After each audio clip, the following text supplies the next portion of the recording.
Римма Казакова на фотографии в газете.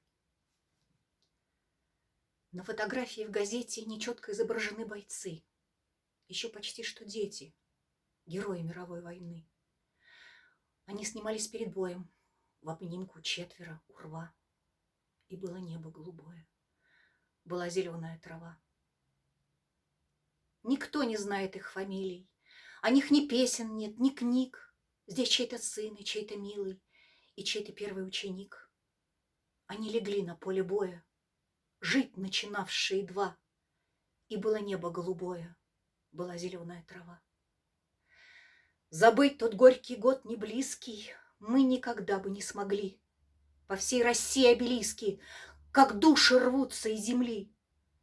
Они прикрыли жизнь собою, жить начинавшие едва. Чтоб было небо голубое, была зеленая трава.